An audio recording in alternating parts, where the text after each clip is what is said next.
बिस्मिल्लाहिर्रहमानिर्रहीम अस्सलाम वालेकुम। This is Kifayatullah lecture of mathematics.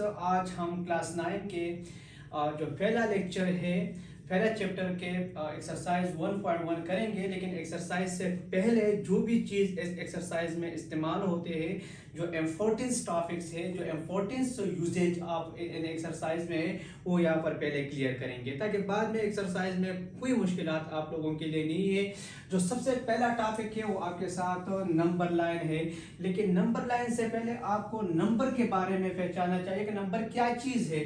Number हम जो है ना, इसको इस्तेमाल करते हैं काउंटिंग के लिए एंड मेजरिंग के लिए। यानी कोई नंबर को हम काउंट करते हैं या मेजर करते हैं, उसके लिए हम नंबर इस्तेमाल करते हैं। इस नंबर लाइन और यानी इस नंबर को नंबर लाइन पे रिप्रेजेंट करने के लिए जो भी नंबर है वो हमारे साथ, अगर जो रियल नंबर है वो हम नंबर लाइन पे रिप्रेजेंट करते हैं। नंबर लाइन हमारे साथ ऐसे होता है ना, जिसमें एक पॉजिटिव साइड होता है जीरो से, एक निगेटिव साइड होता है। लेकिन जो रियल नंबर है वो हम इस नंबर लाइन पे रिप्रेजेंट करते हैं। अब रियल नंबर जो है ना, इनके दो पार्ट्स है। एक आपके साथ रेशनल नंबर है, एक दूसरा जो है ना आपके साथ इर्रेशनल नंबर है। अब रेशनल नंबर आपके साथ क्या चीज है, इस चीज को बहुत आसानी के साथ इसमें मैं आपका कॉन्सेप्ट क्लियर करना चाहता हूँ। जो रेशनल नंबर है वो हो p divide by q form में लिखा जा सकता है। किस चीज में? P divide by q form. जिस और q is not equal to zero, यानी नीचे जीरो नहीं आना चाहिए, बाकी जो भी नंबर आना है, जैसे कि आपके साथ 2 डिवाइड बाई 3 हो गए या 1 डिवाइड बाई 4 हो गए, तो ये आपके साथ रेशनल नंबर हो गए। या फर्ज करें अगर आपके साथ तो रेशनल नंबर हम क्यू के साथ रिप्रेजेंट करते हैं और जो इर्रेशनल नंबर है वो हम क्यू डैश के साथ रिप्रेजेंट करते हैं। जो पहले हमने बात की कि हमारे साथ इस फॉर्म में लिखा जा सकता है, यानी 2 डिवाइड बाई 3 1 डिवाइड बाई 4, यानी फी डिवाइड बाई क्यू फॉर्म में अगर एक नंबर लिखा है तो वो आपके साथ रेशनल नंबर है। पहले पॉइंट ये हो गए। दूसरा पॉइंट ये है कि आपके साथ एक नंबर जस्ट सिंपल फॉर्म में लिखा है, जैसे कि 3 हो गए, 4 हो गए, 6 हो गए, तो ये भी आपके साथ रेशनल नंबर है। तो पहला डिवीजन के फॉर्म में आ गए, दूसरा सिंपल फॉर्म में, इसके नीचे भी 1 है ना, इसलिए ये भी हमारे साथ फी डिवाइड बाई क्यू फॉर्म में मौजूद है। तो ये दूसरी पॉइंट हो गई। तीसरी पॉइंट ये है, अगर एक नंबर, इंपॉर्टेंट पॉइंट है, अगर एक नंबर आपके साथ डेसिमल में आए, जैसे कि 3.14 और वो टर्मिनेट है यानी खत्म हो गया, जैसे कि ये है 3.14, तो ये आपके साथ रेशनल नंबर है। अगर एक नंबर आपके साथ तो ऐसे आ गए 3.1456, यहां तक आ गए, फिर भी आपके साथ रेशनल नंबर है, क्योंकि इसके पॉइंट के नीचे, डेसिमल के नीचे आपके साथ 1 आता है, फिर 0 0 0 0 इस फॉर्म में हम लिखा जा सकता है। तो इसीलिए हम इस फॉर्म में हम लिख सकते हैं। तो इस भी जो है ना आपके साथ तो फी डिवाइड बाय क्यू फॉर्म में आ सकते हैं ना। तो इसका मकसद ये कि जो भी नंबर आपके साथ तो फी डिवाइड बाय क्यू फॉर्म में आता है तो वो आपके साथ रेशनल नंबर है, या जस्ट इस फॉर्म में आ जाए तो वो भी रेशनल नंबर है। अगर एक नंबर डेसिमल में आ जाए और उसका नंबर का आखिरी डिजिट मालूम है, यानी टर्मिनेट है, तो वो भी आपके साथ रेशनल नंबर है।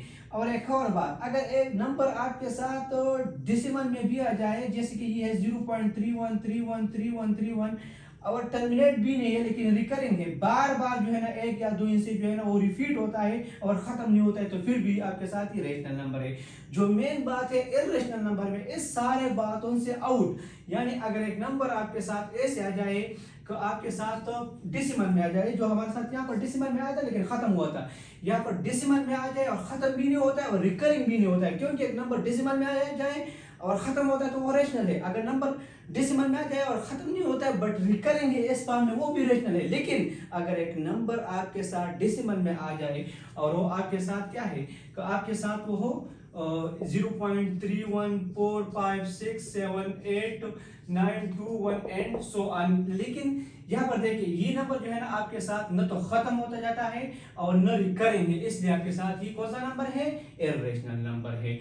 या अगर एक नंबर स्क्वायर रूट में आ जाए और हम निकाल नहीं सकते, क्योंकि वो भी जब हम स्क्वायर रूट से निकालते हैं वो ऐसी वैल्यू देते हैं कि वो न खत्म होता है और न रिकरिंग आता है। जैसे कि आपके साथ √2 है, तो इस वैल्यू को भी हम निकाल के इसी फॉर्म में हमें जवाब देता है, तो वो भी आपके साथ इर्रेशनल नंबर है।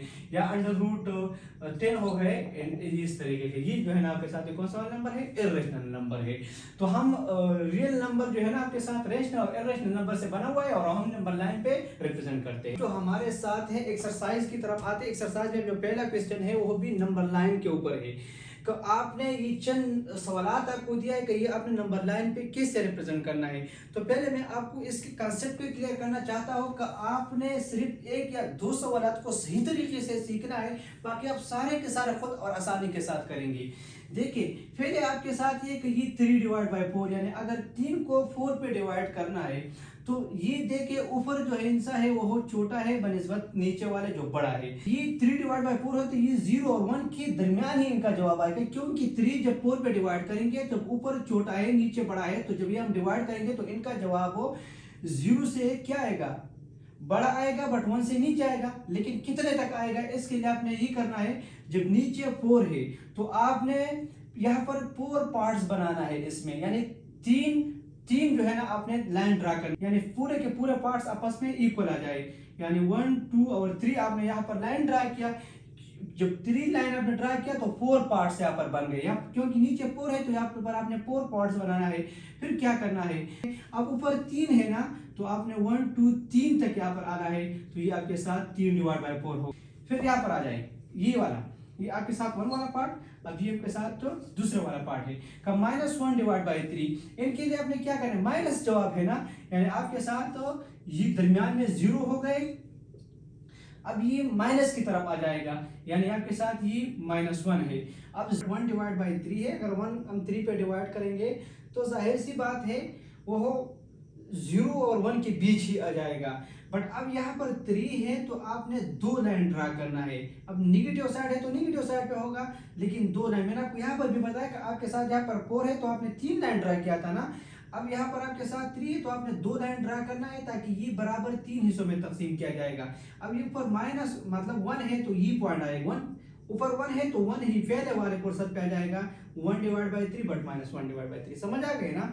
अब तीसरा वाला जो है ना आपके साथ वो कौन सा वाला पार्ट है, वो है 4 into 1 डिवाइड बाई 2। इसको 4 पे साइड पे रखिए, 1 डिवाइड बाई 2, 1 डिवाइड बाई 2 आपको पता है कि वो किस चीज के बराबर है, तो आपको यहाँ पर देखिए, यानी आपने यहाँ पर स्टार्ट किया है 0 से, फिर 1 आ गए, फिर 2 आ गए, फिर 3 आ गए, और फिर यहाँ पर 4 आ गए, फिर यहाँ पर आपके साथ 5 आ गए। आपने 4 तक जाना है, ये तो आपके साथ 4 हो गए। फिर आपने 1 डिवाइड बाई 2 है, 1 डिवाइड बाई 2 का मकसद ये है कि आपने 2 बराबर हिस्सों में तकसीम करना है, यानी 0.5 को 2 बराबर हिस्सों में तकसीम करना है। तो 2 बराबर हिस्सों तकसीम करने के लिए एक ही लाइन ड्रा करना है ना, तो ये हो गए। अब ऊपर 1 है तो ये भी पहला 1 है, तो आपके साथ आएगा 4 into 1 डिवाइड बाई 2, तो ये पॉइंट आ जाएगा। √8, यही वाला का जो सवाल है -√8।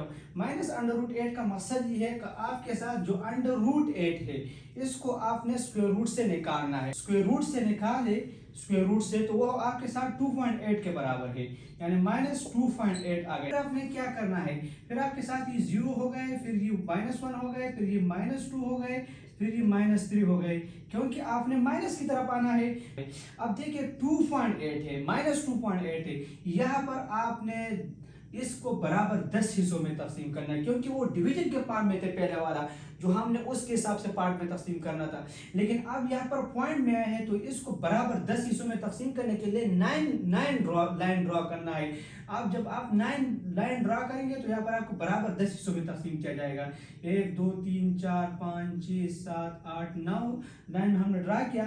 अब ये 0.8 है तो 8 तक आना है, तो ये आपके साथ हो गए -2.8, -4 into 1 डिवाइड बाई 2 है, बिल्कुल उस पिछले वाले क्वेश्चन की तरह है।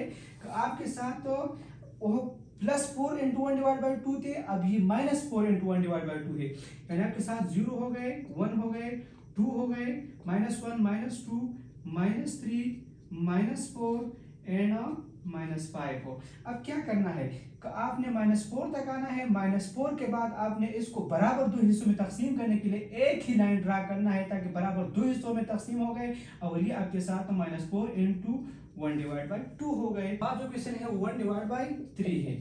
1 डिवाइड बाई 3 को कैसे सॉल्व करेंगे ये आपको पता है कि आपके साथ ये नंबर 9 है, ये 0 है तो ये 1 है, क्योंकि ये प्लस है ना, +1 डिवाइड बाई 3 है तो ये 0 से आगे आ जाएगा। जब 0 से कहाँ तक आ जाएगा, आगे आ जाएगा, तो आपको इसको बराबर 3 हिस्सों में तकसीम करने के लिए 2 लाइन ड्रा करना है। अब जो 2 लाइन ड्रा किया है, फिर ऊपर 1 है तो आपको पहले वाले पोजीशन पे जाना है, यानी ये 1 डिवाइड बाई 3 हो गए। 7 डिवाइड बाई 8, इसमें क्या करना है, इसमें भी आपने नंबर 9 ड्रा किया, आपके साथ 0 हो गए, तो ये -7 और ये -8 हो गए। अभी -7 डिवाइड बाई 8, यानी 7 तक आने के बाद इस वाले यही वाला जो हिस्सा है ये बराबर 8 हिस्सों में तक, क्योंकि नीचे 8 आया है तो बराबर 8 हिस्सों में तकसीम करने के लिए आपको 7 लाइन ड्रा करना है ताकि 8 बराबर हिस्सों में तकसीम किया जाएगा। तो ये आपके साथ हो, फिर ऊपर 7 है तो 1 2 3 4 5 6 7 ये इस वाले पोजीशन तक आया है तो -7 डिवाइड बाई 8। ओके, अब ये क्वेश्चन नंबर 2 है आपके साथ, और इसमें आइडेंटिफाई करना है द प्रॉपर्टी। नीचे आपको ये 6 सवाल दिया है कि इसके प्रॉपर्टीज लिखना है। बहुत ही इजी है, इसमें आपके जो पिछले एक्सरसाइज से पिछले जो काम है उसमें डिटेल से वहां पर मेंशन किया गया। इस प्रॉपर्टीज को आप लोगों ने याद रखना है। मैं आपको समझाता हूँ इस प्रॉपर्टीज के ऊपर कि किस तरीके से है।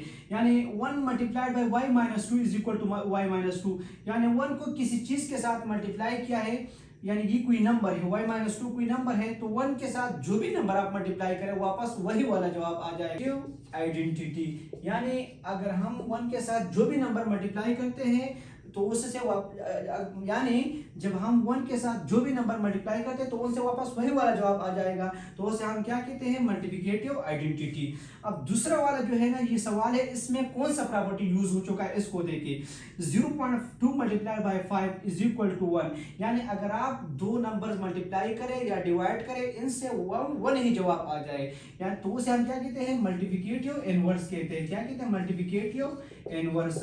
यानी अगर आप ऐसा करते हैं ना, इसको जरा 3 मल्टीप्लाइड बाय 1 डिवाइड बाय 3, तो इनसे भी 1 ही आता है, क्योंकि 3 और 3 एक दूसरे को कैंसिल करते हैं, तो उसे भी क्या कहते हैं, हम मल्टीप्लिकेटिव इनवर्स कहते हैं। यानी दो नंबर्स को मल्टीप्लाई करा उनसे 1 ही जवाब आना, उसे हम क्या कहते हैं, मल्टीप्लिकेटिव इनवर्स कहते हैं। इसको जरा देखिए, x + 2 + y = y + x + 2, यानी यहाँ पर जो है ना सिर्फ ऑर्डर चेंज किया है। यहाँ पर जो नंबर पहले थे उसको बाद में किया है, और जो यहाँ पर नंबर बाद में थे उसको पर पहले किया है, तो उसे हम क्या कहते हैं, commutative property with respect to addition of, commutative property with respect to addition of.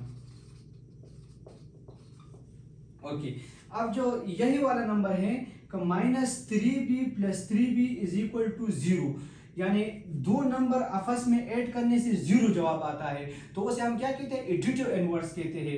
Additive inverse यानी एक नंबर को दूसरे नंबर से ऐड करना, उनसे 0 जवाब आना, एडिंग या सब्ट्रैक्शन करना और उनसे 0 जवाब आना, तो उसे हम क्या कहते हैं, एडिटिव इनवर्स कहते हैं। Additive inverse. ओके, अब इस प्रॉपर्टी को देखें, x + 5 - 1 = x + 5 - 1। इस प्रॉपर्टी में और इस प्रॉपर्टी को जरा गौर से देखें, इसमें थोड़ा सा फर्क है। यहाँ पर x + 2 ब्रैकेट में है तो यहाँ पर भी x + 2 ब्रैकेट में है, बट सिर्फ ऑर्डर चेंज किया है, यानी यहाँ पर y बाद में था तो यहाँ पर y पहले किया था। लेकिन इसमें क्या है कि x + 5 यहाँ पर ब्रैकेट में है तो यहाँ पर x 5 - 1 ब्रैकेट में है। जो यहाँ पर पहले ब्रैकेट में था तो वहां पर पहले वाला ब्रैकेट से निकाल दिया है, तो उसे हम क्या कहते हैं, इसमें कौन सा प्रॉपर्टी, इसे हम कहते हैं associative property with respect to addition, associative. और जो लास्ट वाला है, यानी -3 मल्टीप्लाइड बाई 2 - y = -6 + 3y, यानी -3 पहले 2 से मल्टीप्लाई हो चुका है, फिर -3 को y के साथ मल्टीप्लाई हो चुका है, तो इसे हम क्या कहते हैं, इसे हम कहते हैं distributive property with respect to addition of. Okay student, ये क्वेश्चन नंबर 3 है। इसमें नीचे जो सवाल दिया है इसको नंबर लाइन के ऊपर रिप्रेजेंट करना है कि किस तरीके से ये नंबर लाइन पे ड्रा करना है। तो देखिए, इसके कॉन्सेप्ट क्लियर करने के लिए कि आपको ये जब आपके साथ ये नंबर लाइन है, ये आपके साथ नंबर लाइन के ऊपर 0 है, अभी आपको ये कहते हैं कि 0 is less than x is less than 0, कि ये x इस साइड पे है ना, छोटा है, 0 से छोटा है, मतलब 0 इसमें इंक्लूड नहीं है। जब 0 इंक्लूड नहीं है तो ये ओपन आएगा और इस तरफ हो जाएगा। अगर 0 इंक्लूड होते थे तो फिर इसको ऐसे शेड करना चाहिए था, लेकिन 0 इसमें नहीं है, यानी ये नंबर 0 से छोटा है, तो अब इस तरफ जो है ना करना है, या इसके ऊपर ऐसे करना है, बट इस तरफ आएगा और ये मतलब होल की तरफ रहेगा और ये मतलब शेड नहीं हो जाएगा। अब यहाँ पर देखिए दूसरे वाले को, अभी आपके साथ ये 0 है, ये 1 है, ये -1 है, ये -2 है, ये -3 है, फर्ज करें ये 2 है और ये 3 है। अभी आपको कहते हैं कि एक नंबर है या एक लाइन जो आपको ड्रा करना है कि -3 से लेकर 3 तक, यानी ये -3 है, ये खुद इसमें इंक्लूड नहीं है, मतलब ये -3 लेस है x से, यानी x से क्या है, लेस है। और दूसरी बात ये है कि ये 3 खुद जो है ना ये x से क्या है, बड़ा है। तो यहाँ से लेकर मतलब यहाँ तक आपने इस वाले क्वेश्चन को देखिए, इसमें क्या करना है कि आपके साथ ये नंबर लाइन है, ये आपके साथ 0 है, ये -1 है क्योंकि -8 की तरफ जाना है। -2 -3 4 5 6 7 -7 और ये -8 हो गए। अभी आपको ये कह दिया गया है कि x ग्रेटर है, x greater than or equal to -8, यानी यही वाला पोजीशन आ गए। तो ये हमने फिल किया क्योंकि इक्वलिटी का साइन इसमें आया है ना, तो इसलिए हमने ये फिल किया। इसमें इक्वलिटी का साइन नहीं था तो इसलिए हमारे साथ ऐसे ओपन नहीं किया था। अब जब हमने ये फिल किया x is equal to or greater than, अब ग्रेटर देन का आया है तो हमने इस तरफ जाना है। ठीक हो गया।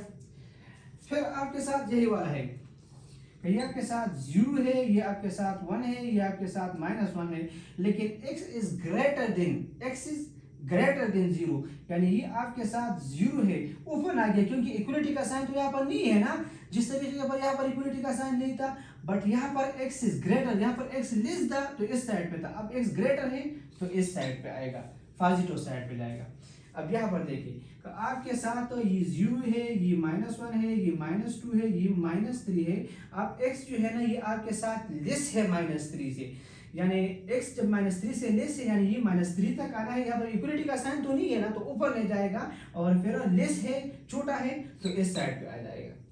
अब इसको देखो, यहाँ से मतलब ये आपके साथ 0 है पर -4, यानी -4 से स्टार्ट होकर, यानी ये वाला ऊपर नहीं जाएगा क्योंकि यहाँ पर इक्वलिटी का साइन नहीं है, तो ये ऊपर नहीं जाएगा और +4 तक आना है। और ये वाला जो है ना ये ऊपर नहीं, ये फिल करना है क्योंकि यहाँ पर इक्वलिटी का साइन आया है ना, तो ये फिल करना है -4 से लेकर +4 तक। बट 4 को देख करके इसमें प्रॉपर्टी को आइडेंटिफाई करना है कि कौन से वाला प्रॉपर्टी है। आपके साथ 9x = 9x, यानी a = a, b = b, तो उसे हम क्या कहते हैं, रिफ्लेक्सिव प्रॉपर्टी हम उसको कहते हैं। ठीक है। दूसरा है x + 2 = y and y = 2x - 3, then x + 2 = 2x - 3, यानी a = b, b = c, so a = c, इसे हम क्या कहते हैं, इसे हम कहते हैं ट्रांजिटिव प्रॉपर्टी कहते हैं। ओके। अब तीसरे वाले को देखो, 2x + 3 = y और y = 2x + 3, यानी a = b, b = a, तो इसे हम क्या कहते हैं, a = b, b = a, इसे हम कहते हैं साइमेट्रिक प्रॉपर्टी, हम इसे कहते हैं। if 3 is less than 4 then -3 is greater than -4, इसे हम मल्टीप्लिकेटिव प्रॉपर्टी, क्यों, क्योंकि इसके साथ भी -1 मल्टीप्लाई हुआ है तो इसके साथ भी -1 मल्टीप्लाई हुआ है। यहाँ पर 3 4 से छोटा था, लेकिन यहाँ पर जब इनके साथ -1 मल्टीप्लाई हुआ, इनके साथ भी -1 मल्टीप्लाई हुआ, तो ये -3 बड़ा हो गए फिर -4 से। ठीक हो गए ना। अब पांचवें वाले को देखो कि 2y + 2w = p and p = 50, then 2y + 3w = 50, यानी वही वाला बात, a = b, b = c and a = c, समझ रहे हो ना। तो इसे हम कहते हैं ट्रांजिटिव प्रॉपर्टी। अब 6 वाले को देखो कि 2f x + 4 is greater than y + 4, then x + y = x is greater than y, यानी if x + 4 is greater than y + 4 then x is greater than y, क्या मतलब है, यहाँ पर ये जो आपके साथ 4 है, ये 4 और 4 आपस में कैंसिल हो चुका है, तो इसे हम कहते हैं cancellation property with respect to addition. अब 7 वाले को देखो, if 2 is less than 5 and 5 is less than 9 then 2 is less than 9, क्या मकसद है, यानी a is less than b, b is less than c, so a is less than c, तो ये भी हमारे साथ ट्रांजिटिव प्रॉपर्टी है। अब 8 वाले को देखो, f - 18 is less than -16 then 9 is greater than 8, क्या हुआ है, यहाँ पर -18 थे और यहाँ पर -16, यानी -18 is less than -16, फिर 9 is greater than 8। इसमें क्या हो चुका है, इसमें ये हुआ है कि इसको माइनस तकरीबन 2 पे डिवाइड किया है और इसको भी -2 पे डिवाइड किया, तो माइनस और माइनस कैंसिल हो चुका है, 2 1 2, 2 9 8 और 2 1 2, 2 8 16। अब पहले -18 छोटे से थे -16 से, लेकिन माइनस को माइनस से डिवाइड किया और फिर 2 पे डिवाइड किया, इसको भी माइनस को माइनस पे डिवाइड किया और फिर 2 को पे डिवाइड किया, तो वहां पर 9 is greater than 8 आ गए। इनके जवाब 9 is greater than 8। ये हमारे साथ क्या कौन सा प्रॉपर्टी है, cancellation property with respect to the subtraction. ठीक है। तो ये हमारे साथ पहला लेक्चर था, पहला एक्सरसाइज था। उम्मीद है कि आप लोगों को इसकी समझ आ गई है, मैं और इंशाल्लाह हम इसे आगे करते रहेंगे। Thank you so much.